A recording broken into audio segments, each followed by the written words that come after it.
Hi, I'm Julie, Mama Jules Marshall. My sobriety date is June 2nd, 1999. This is step 3, part 1, giving up control. We made a decision to turn our wills and our lives over to the care of God. The thought of turning our wills and our lives over can be very attractive. When we give in to our dependencies and compulsions, aren't we giving control over to another power? Aren't we in some way giving up personal responsibility for our lives? When we are overwhelmed and want to escape, our addictions can make us feel strong, safe, attractive, powerful, happy. So, in a sense, we are very comfortable with the thought of giving up control of our wills and our lives. We can take steps to change our focus and turn our lives over to God instead of reverting to the hiding places of the past. The Apostle Paul touched on his contrast when he said, "Don't be drunk with wine, because it will ruin your life. Instead, be filled with the Holy Spirit." When we are overwhelmed and in need of some kind of escape, we have a new place to turn.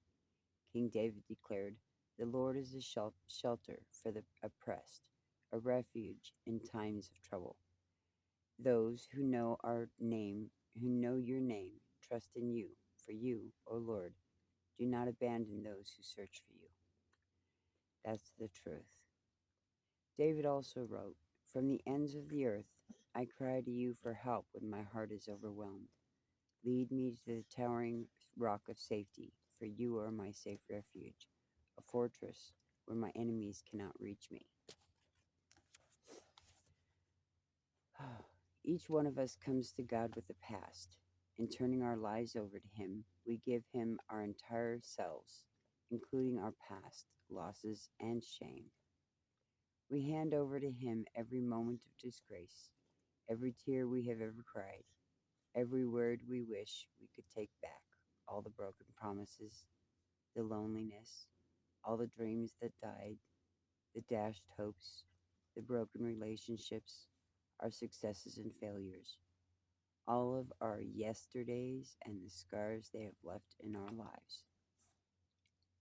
Under Old Testament law, if someone lost freedom, property, or spouse because of a disaster or debt, the next of kin was looked to as a redeemer. If property had been lost because of inability to pay, the redeemer would pay for it and return it to the original owner.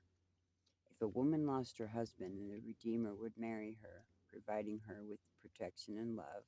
God tells us, "Fear not, you will no longer live in shame. Don't be afraid. There is no more disgrace for you.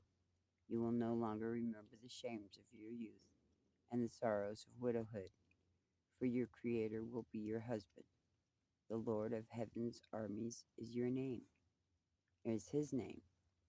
He is your Redeemer, for the Lord has called you back from your grief." God is our Redeemer, the restorer of our losses. He is Lord of all, even of our days and of our dreams in the past. When we give God the past, He can make up for all we have lost. He can rid us of the shame and fill the empty places in our hearts.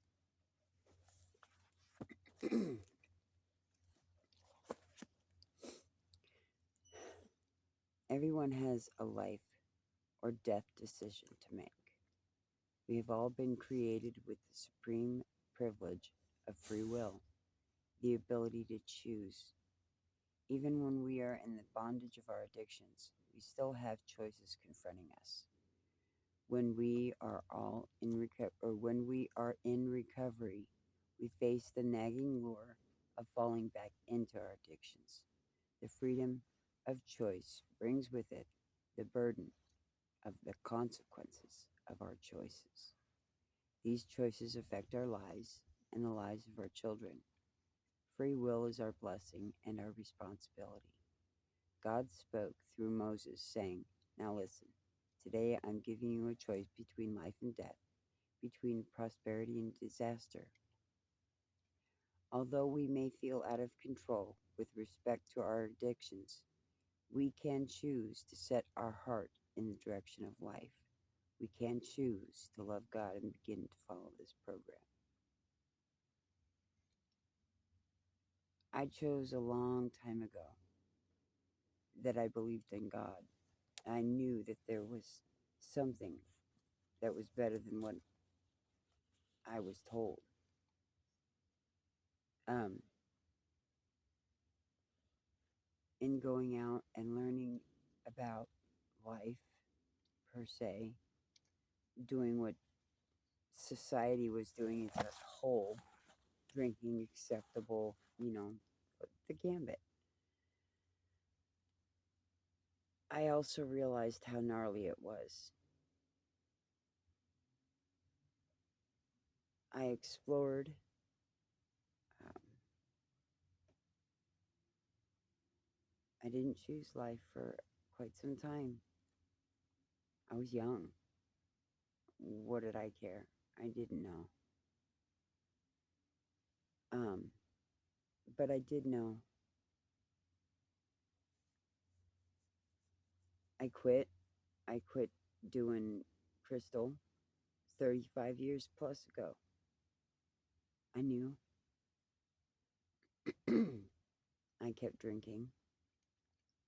Uh, I had to reach a bottom. And I did a lot of other stuff to reach out for doing it the worldly way. I could do this. I could get sober. And I couldn't do it that way. It wasn't until I went to the extreme of choosing that life and I put myself in meeting halls every day. I sought them out. As much effort as I put into drinking or doing drugs, I put into getting into sobriety, going to meetings, hanging out with people who were sober. There were no meeting at the time in a meeting hall. You could hang out and just hang out. People would be there.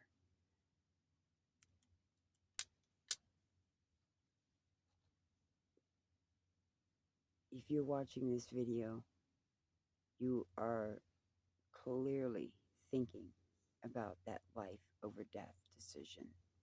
The death of drugs, alcohol, obesity, gambling, sex, and the death involved in all of it. Liver failure, overdose, STDs,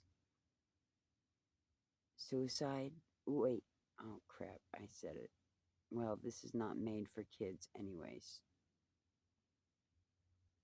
Hopefully, there would be no kids watching this.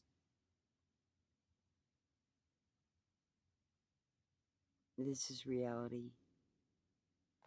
I would like it, a lot of people would like it if you chose the life reality. And with that, the ponderance will be